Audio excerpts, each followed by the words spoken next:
Maligayang pagbabalik sa gabay at kapalaran horoscope para sa iyong pang-araw-araw na horoscope ngayong ika-29 ng Hulyo, 2024. Ang araw na ito ay puno ng enerhiya mula sa iba't ibang celestial na katawan na nagbibigay ng isang magandang balanse ng praktikalidad, inobasyon, at malasakit.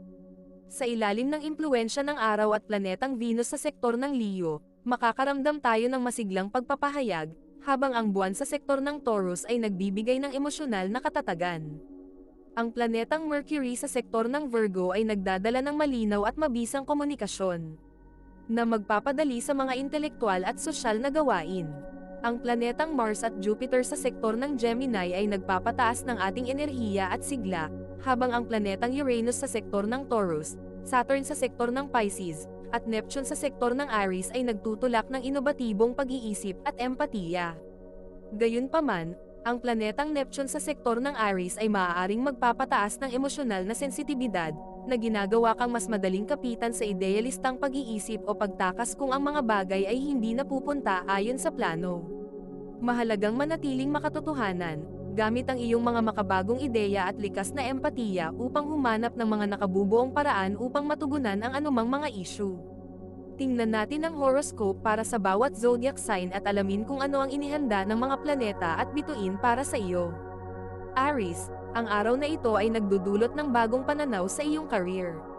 Maaaring makaranas ka ng biglaang pagbabago o sorpresa sa trabaho na magpapatunay ng iyong kakayahan sa paghawak ng mga hindi inaasahang sitwasyon. Para sa mga single, maaaring makilala mo ang isang tao sa isang pagtitipon na magbibigay ng bagong inspirasyon. Para sa mga nasa relasyon, magandang araw ito para magplano ng isang spontaneous na date o aktibidad na magkasama, na magpapalalim ng inyong ugnayan. Sa pamilya, subukang makipag-usap ng malalim upang mas maintindihan ang mga hinaing at pangangailangan ng bawat isa.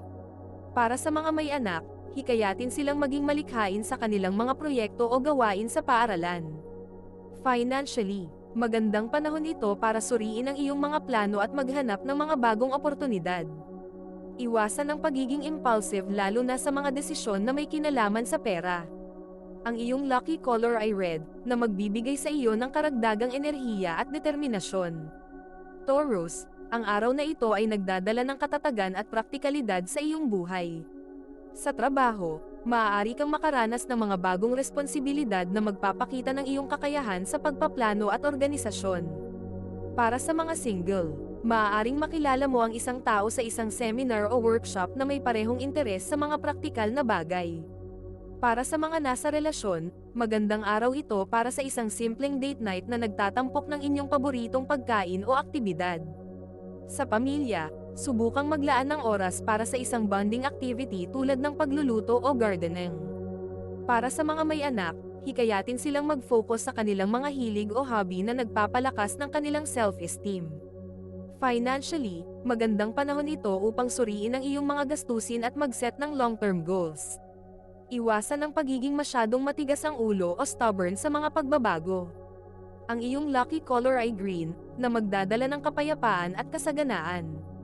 Gemini, ang araw na ito ay lubos ng sigla at komunikasyon. Sa trabaho, maaaring makaranas ka ng mga oportunidad na magpapakita ng iyong kakayahan sa komunikasyon at pag-network. Para sa mga single, maaaring may makilala kang isang tao sa isang social event o sa pamamagitan ng online platforms tulad ng Facebook o TikTok na magdadala ng bagong pananaw sa iyong buhay. Para sa mga nasa relasyon, magandang araw ito para sa isang masayang pagtitipon o aktibidad na magkasama na nagtatampok ng inyong shared interests. Sa pamilya, subukang makipag-usap ng bukas ang loob upang mas maintindihan ang mga damdamin at pananaw ng bawat isa. Para sa mga may anak, hikayatin silang maging bukas sa bagong kaalaman at karanasan.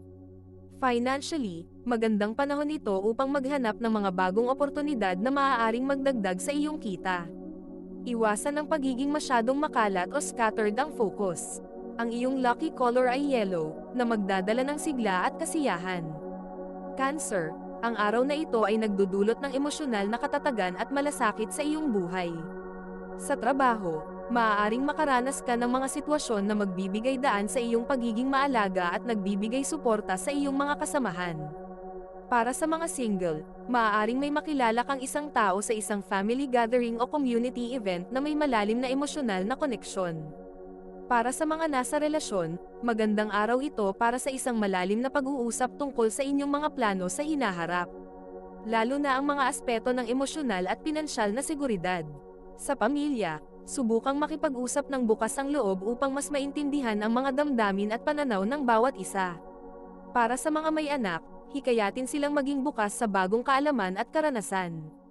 Financially, magandang panahon ito upang maghanap ng mga bagong oportunidad na maaaring magdagdag sa iyong kita. Iwasan ang pagiging masyadong emosyonal o sensitibo sa mga kritisismo. Ang iyong lucky color ay silver, na magdadala ng kaliwanagan at proteksyon. Leo, ang araw na ito ay lubos ng enerhiya at pagiging malikhain. Sa trabaho, maaaring makaranas ka ng mga pagkakataon na magpakita ng iyong kakayahan sa pagpapahayag at leadership.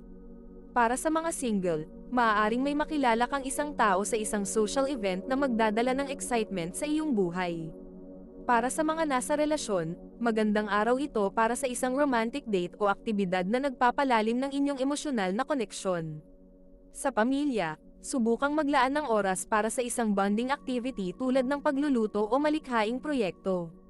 Para sa mga may anak, hikayatin silang mag-focus sa kanilang mga hilig o hobby na nagpapalakas ng kanilang self-esteem. Financially, magandang panahon ito upang suriin ang iyong mga plano at maghanap ng mga bagong oportunidad. Iwasan ang pagiging masyadong demanding o bossy. Ang iyong lucky color ay gold, na magdadala ng karangyan at kasaganaan. Virgo, ang araw na ito ay nagdudulot ng praktikalidad at analytical na pag-iisip. Sa trabaho, maaaring makaranas ka ng mga sitwasyon na magpapatunay ng iyong kakayahan sa pag-aayos at pag-organisa.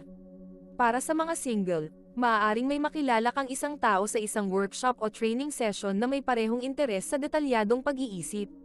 Para sa mga nasa relasyon, magandang araw ito para sa isang masinsinang pag-uusap tungkol sa inyong mga plano sa hinaharap, lalo na sa aspeto ng kalusugan at kagalingan. Sa pamilya, magandang panahon ito upang maglaan ng oras para sa pag-aayos ng mga bagay-bagay sa bahay o pagbibigay ng suporta sa mga mahal sa buhay. Para sa mga may anak, hikayatin silang maging mas organisado sa kanilang mga gawain sa paaralan o extracurricular activities. Financially, magandang panahon ito upang suriin ang iyong mga gastusin at maghanap ng mga paraan upang mapabuti ang iyong budget. Iwasan ang pagiging masyadong kritikal o mapanuri sa mga maliliit na bagay. Ang iyong lucky color ay brown, na nagdudulot ng katatagan at kalmado. Libra, ang araw na ito ay lubos ng balanse at harmonya. Sa trabaho, maaaring makaranas ka ng mga pagkakataon na magamit ang iyong kakayahan sa pakikipag-usap at pagpapakalma ng mga tensyon. Para sa mga single, maaaring makilala mo ang isang tao sa isang social event na magdadala ng balanse sa iyong emosyonal na buhay. Para sa mga nasa relasyon, magandang araw ito para sa isang date night na may temang harmony. Sa pamilya, subukang makipag-usap ng bukas ang isip upang mas mapalalim ang inyong ugnayan. Para sa mga may anak, hikayatin silang maging aktibo sa mga group activities o sports. Financially, magandang panahon ito upang mag-set ng mga bagong financial goals na nakatuon sa balanse ng kita at gastusin. Iwasan ang pagiging masyadong mahiyain o indecisive. Ang iyong lucky color ay pink, na nagdadala ng pag-ibig at pagkakaisa. Scorpio, ang araw na ito ay nagdadala ng intensibong emosyon at paglilinaw. Sa trabaho, maaaring makaranas ka ng mga sitwasyon na magbibigay daan sa iyong pagiging determinado. Para sa mga single, maaaring may makilala kang isang tao sa isang event na may kaugnayan sa inyong interes o hobby. Para sa mga nasa relasyon, magandang araw ito para sa isang malalim na pag-uusap o aktibidad na naglalayong palalimin ang inyong emosyonal na koneksyon. Sa pamilya, subukang makipag-usap ng masinsinan upang mas maintindihan ang mga hinaing ng bawat isa. Para sa mga may anak, hikayatin silang maging tapat sa kanilang nararamdaman at huwag matakot magtanong. Financially, magandang panahon ito upang maghanap ng mga bagong oportunidad na maaaring magdagdag sa iyong kita. Iwasan ang pagiging masyadong possessive o seloso. Ang iyong lucky color ay black, na nagdudulot ng proteksyon at lakas. Sagittarius, ang araw na ito ay nagdudulot ng adventure at optimism. Sa trabaho, maaaring makaranas ka ng mga bagong proyekto o oportunidad na magdadala ng excitement at bagong kaalaman. Para sa mga single, maaaring may makilala kang isang tao sa isang travel o educational event na magpapasigla ng iyong interes. Para sa mga nasa relasyon, magandang araw ito para sa isang spontaneous na getaway o adventure na magkasama. Sa pamilya, subukang magplano ng isang outing o activity na magpapalalim ng inyong ugnayan. Para sa mga may anak, hikayatin silang maging curious at adventurous sa kanilang mga bagong kaalaman. Financially, magandang panahon ito upang mamuhunan sa mga bagay na makapagbibigay ng long-term benefits. Iwasan ang pagiging masyadong impulsive o reckless sa mga desisyon. Ang iyong lucky color ay purple, na nagdadala ng karunungan at mysticism. Capricorn, ang araw na ito ay lubos ng responsibilidad at organisasyon. Sa trabaho, maaaring makaranas ka ng mga sitwasyon na magpapatunay ng iyong kakayahan sa leadership at pag-manage ng mga proyekto. Para sa mga single, maaaring may makilala kang isang tao sa isang professional setting na magdadala ng inspirasyon sa iyong buhay. Para sa mga nasa relasyon, magandang araw ito para sa isang pag-uusap tungkol sa inyong mga long-term goals at ambisyon. Sa pamilya, magandang panahon ito upang mag-set ng mga rules o guidelines na makakatulong sa pag-aayos ng mga bagay-bagay sa bahay. Para sa mga may anak, hikayatin silang maging responsable sa kanilang mga gawain at obligasyon. Financially, magandang panahon ito upang maghanap ng mga paraan upang palagwin ang iyong mga assets. Iwasan ang pagiging masyadong workaholic o perfectionist. Ang iyong lucky color ay navy blue, na nagdudulot ng disiplina at stability. Aquarius, ang araw na ito ay nagdadala ng inobasyon at independensya. Sa trabaho, maaaring makaranas ka ng mga oportunidad na magamit ang iyong pagkamalikhain at kakaibang pananaw sa mga proyekto. Para sa mga single, maaaring may makilala kang isang tao sa isang tech event o sa pamamagitan ng online platforms na magdadala ng bagong excitement sa iyong buhay.